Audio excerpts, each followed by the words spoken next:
शिव महापुराण की कथा कहती है, महाराज पूर्णिमा का जो चंद्र है वो विशाल काय है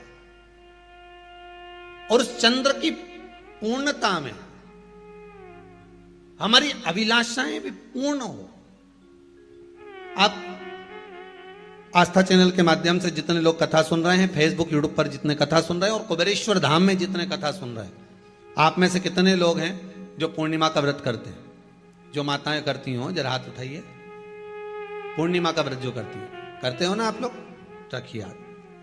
अब पूर्णिमा के व्रत में आपने कई बार किताब पढ़ी होगी पूर्णिमा की, या आपने व्रत किया होगा, या पूर्णिमा का व्रत आप धारण करे होगे, तो उसमें पूजन कौन से भगवान की होती है? पूर्णिमा के व्रत में किस भगवान की पूजन होती है? तो कहा पूर्णिमा के व्रत में केले के खंभ लगाकर पूर्णिमा का जो अध्यापन होता है, पूर्णिमा की जो पूजन होती है, उस पूजन में शंकर और पार्वती की पूजन की जाती है, शिव और नारायण की पूजन करी जाती है, शंकर और पार्वती का स्मरण किया जाता है। किसकी पूजन होती है? शिव पार्वती।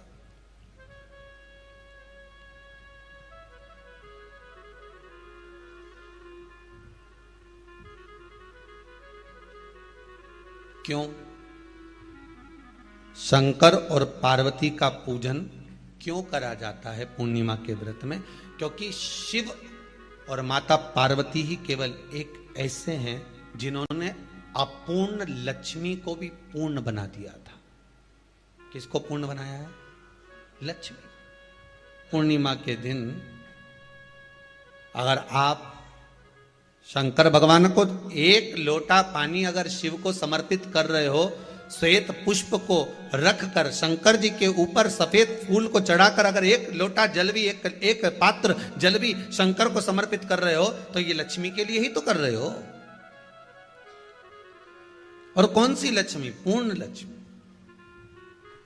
पूर्ण लक्ष्मी। आपको पहले भी कथा में कहा, एक बार भगवान विष्णु के सामने लक्ष्मी मैया ने बहुत तेज स्वर में कह दिया था, नारायण, दुनिया के लोग आपका नाम जपते हैं, दुनिया के लोग नारायण नारायण कहते हैं, दुनिया के लोग आपका भजन करते हैं, पर सत्य मायने में कहूं ना तो मेरे बिना दुनिया के लोगों की नहीं चल सकती। मेरे बिना दुनिया नहीं चल सकती, संसार मेरे बिना नहीं चल सकता। भगवान विष्णु ने कहा, यह तो गलत है लक्ष्मी आपका कहना। एक दिन लक्ष्मी को अहंकार आ गया। अहंकार के संबोधन जब माता लक्ष्मी करने लगी तो भगवान, उसी समय पर भगवान विष्णु को क्रोध आ गया और भगवान विष्णु ने कह दिया, लक्ष्मी तू इतनी बड़ी बड़ी बात कहती है कि तेरे बिना नहीं रह सकती संसार। मैं तुझे कहता हूं लक्ष्मी, तू अपूर्ण है। तू अपूर्ण है, तू पूर्ण कब हो गई?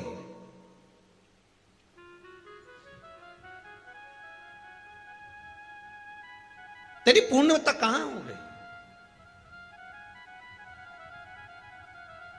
लक्ष्मी की आंख से आंसू बहने लगे। आज आपने मुझे अपूर्ण कहा है। आपको मालूम है आप मुझे अपूर्ण कह रहे हो? आपको यह ज्ञात हो रहा है आप मुझे अपूर्ण कह रहे हो? भगवान कहते हैं, हाँ लक्ष्मी, मैंने तुझे अपूर्ण कहा है। अपूर्णता का मतलब आप जानते हो ना?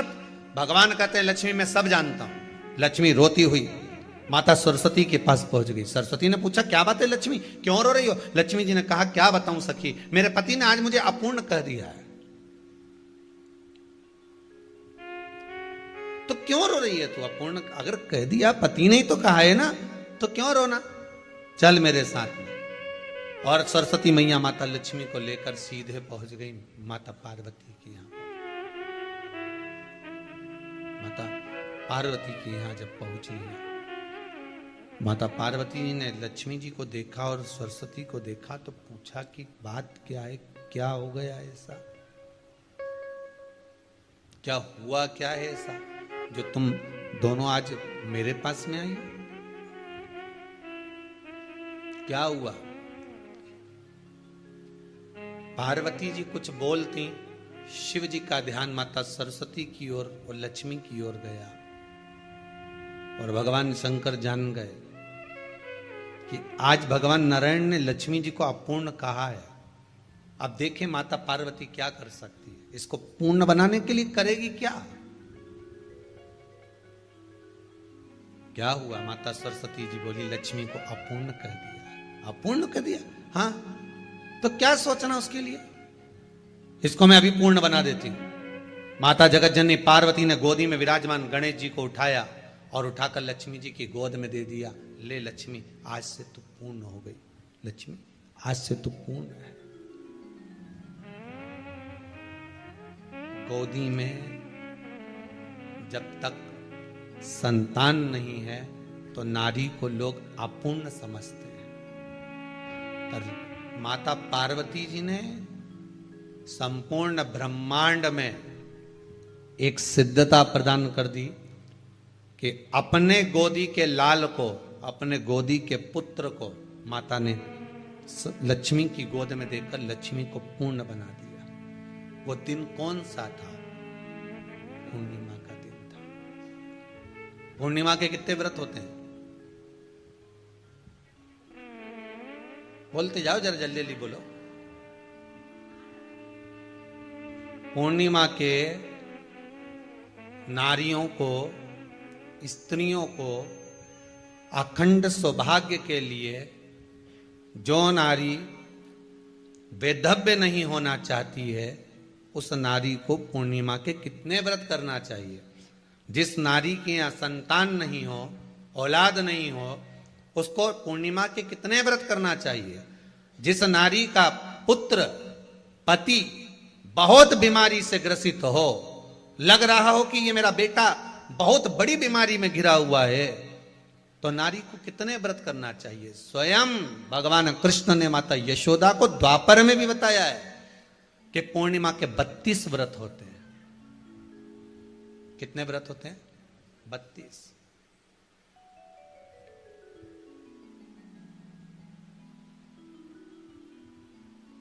स्वयं भगवान कृष्ण यशोदा रानी को, माता यशोदा जी को भी बता रहे हैं 32 व्रत। अब आपको किसी ने बता दिया होगा कि 8 कर लो, 7 कर लो, 6 कर लो, 12 कर लो, इसलिए आपने बोला कि 12 कर लीजिए, 32 कर लीजिए। पर यहां तो द्वापर की कथा भी कहती है। यशोदा जी ने एक बार भगवान कृष्ण को रोक कर कह दिया, ए कन्हैया रुको। कन्हैया बोले, बोलो मां, क्या बात है? कन्हैया जरा रुकिए, इधर आओ जरा। भगवान कृष्ण आए। हाँ मां बोलिए। किस जगह का प्रसंग है ये? जिस समय पर राधा रानी कुरुक्षेत्र में नंद बाबा और यशोदा जी को लेकर कुरुक्षेत्र के कुंड में, ब्रह्म सरोवर में स्नान कराने के लिए लेकर जाती है, ग्रहण का समय पर। और जब भगवान कृष्ण उस कुरुक्षेत्र के उस सरोवर में स्नान करने आते हैं, तब यशोदा जी ने अपने लाला से प्रश्न किया है, पूछा है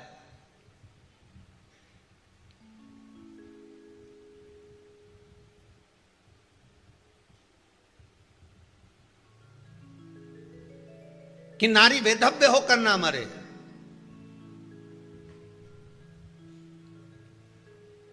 उसका पति कोई रोग से ग्रसित ना हो, उसका पुत्र किसी रोग में ना पड़े।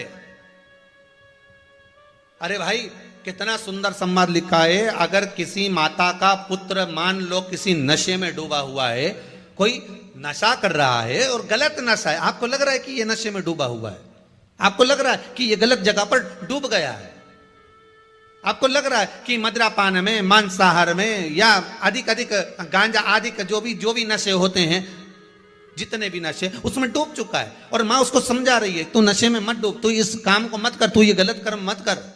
मां उसको समझा कर हार गई। तो मेरा माताओं से निवेदन है, आप उसको समझाना बंद कर दो, एक काम करना प्रारंभ कर दीजिए। हमें जो शिव महापुराण के माध्यम से शास्त्र कह रहा है कि आप 32 पूर्णिमा के व्रत प्रारंभ कर दो। उसमें करना क्या है आपको? केवल जिस दिन व्रत रहे, रात्रि के समय पर कोई भी मीठा, कुछ भी सामग्री आप चंद्र की रोशनी में, चंद्र को अर्घ देने के बाद, पूजन करने के बाद उसको रखो, और वही सामग्री जो नशा कर रहा है उसको पूर्णिमा के दूसरे दिन उसको खिलाओ। आप धीरे धीरे खिलाना चालू करेंगे, जिस नशे में वो डूबा हुआ उस नशे से वो छूटना प्रारंभ हो जाएगा। 2 पूर्णिमा व्रत करके तो देखो, 3 में तुम्हें जरूरत ही नहीं पड़ेगी। धीरे धीरे आप रुक, वो छूटना प्रारंभ हो जाएगा। स्वयं भगवान कह रहे हैं। यशोदा मैया ने कन्हैया को रोक लिया कुरुक्षेत्र के उस मैदान में, और भगवान कृष्ण का दर्शन माता यशोदा जी करी। बहुत बहुत दिनों के बाद माँ को, आज माता यशोदा को लाला का दर्शन हुआ, बहुत समय के बाद, जाने के बाद, बहुत समय।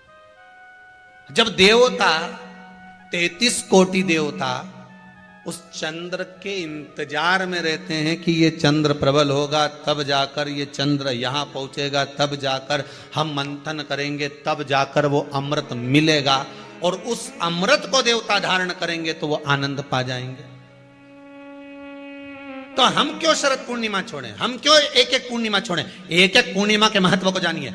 कोई पूर्णिमा साधारण नहीं है, कोई प्रदोष साधारण नहीं है, कोई शिवरात्रि साधारण नहीं है। 12 महीने शिवरात्रि पड़ती है, 12 महीने में प्रदोष पड़ते हैं, पर 12 महीने पड़ते हैं। हम उसका महत्व ही नहीं जान पाते।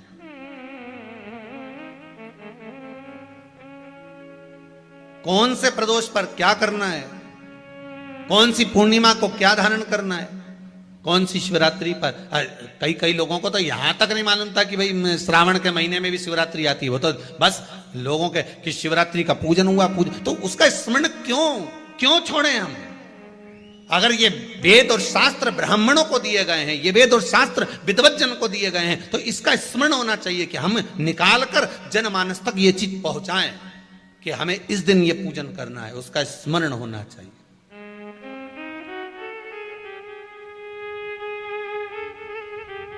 और वो सुख देने वाला।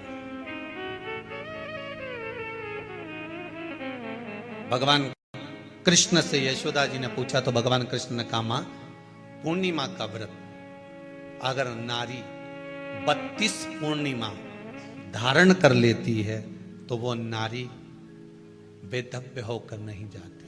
पर आप लोग व्रत जो करते हो ना, जो भी व्रत आप लोग उठाते हो, सोमवार का व्रत जैसे किसी माता जी ने उठा लिया और वो उठाने के बाद, हम तो शादी नहीं हुई थी ना जब भी सोमवार व्रत करते थे, अब शादी हो गई अभी भी हम सोमवार का व्रत कर रहे हैं, करे जा रहे हैं, पर उसका कोई उद्यापन नहीं करा, कोई संकल्प नहीं लिया गया कि मैं 5 करूंगी कि 16 करूंगी कि 25 करूंगी कि 31 करूंगी कि 21 करूंगी। इसलिए पूर्णिमा व्रत का विधान में कहा गया कि 32 पूर्णिमा का पहला संकल्प होना चाहिए। उसके बाद आपकी 32 पूरी हो जाए, फिर आप दूसरे और व्रत कर लो, फिर 32 कर लो, फिर 32 कर लो, पर उसमें पूर्णता का भाव। अभी तक किसी के सोमवार और गुरुवार और शुक्रवार के व्रत ही पूर्ण नहीं हुआ, अभी तक चल रहा है, अभी तक चल रहे हैं। हम तो सोमवार का व्रत करते हैं, हम तो शनिवार करते हैं, अब शनिवार करते करते 4 साल हो गए, 6 साल हो गए, 5 साल हो गए। भगवान को तो थोड़ा बहुत कुछ खिला पिला के उनको एक बार तो विश्राम दे।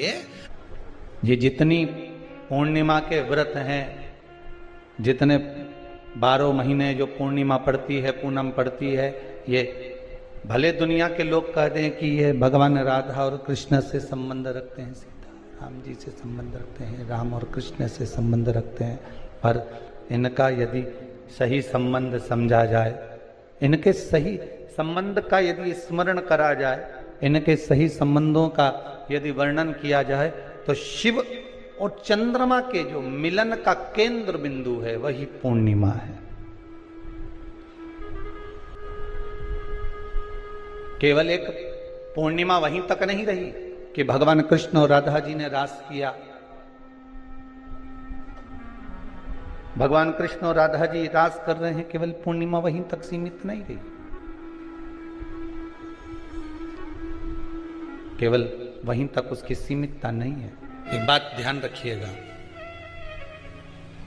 यदि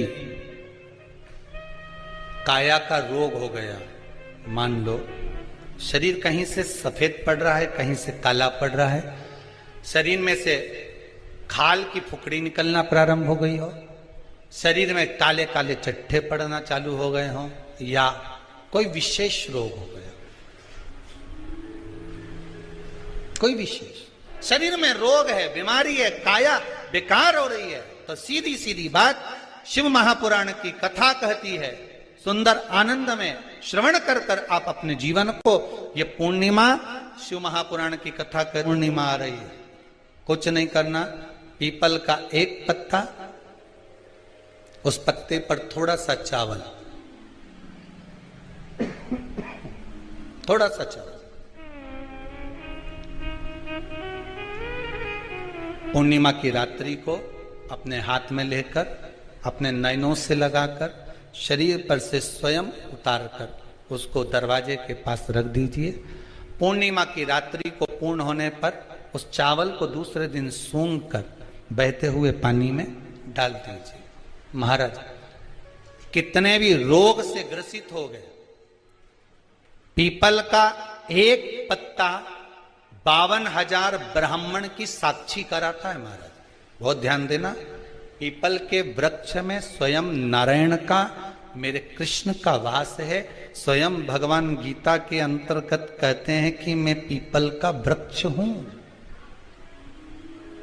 नारायण उसी में 52,000 ब्राह्मणों का वासा एक पीपल के पत्ते में होता है।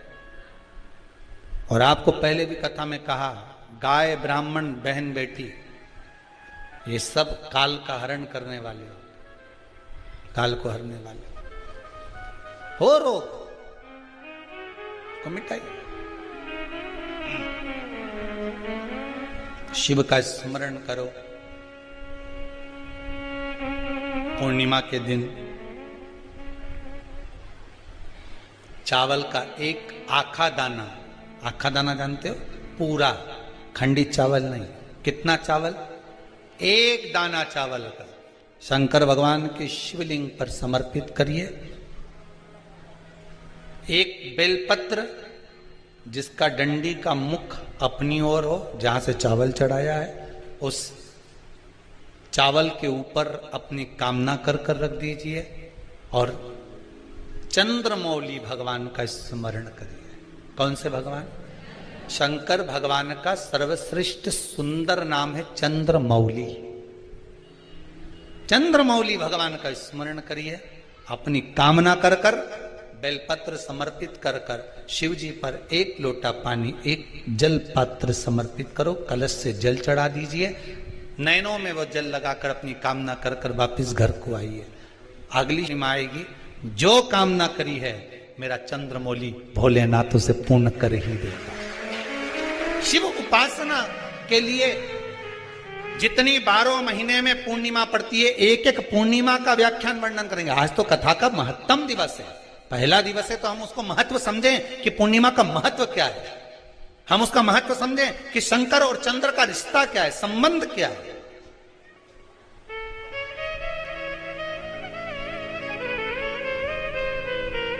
भगवान ने जितनी पूर्णिमा बनाई है, जितने नक्षत्र बनाए, जितनी घड़ी बनाई, जितना पल बनाया, जितना समय बनाया, ये शंकर भगवान ने जो बनाया ये गलत नहीं बनाया, श्रेष्ठता के लिए बनाया, जग के उद्धार के लिए, संसार के उद्धार के लिए बनाया। अब उसका प्रयोग आप करें ना करें या आपके ऊपर है।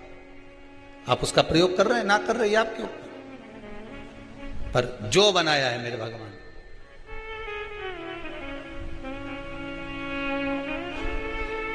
शिव देने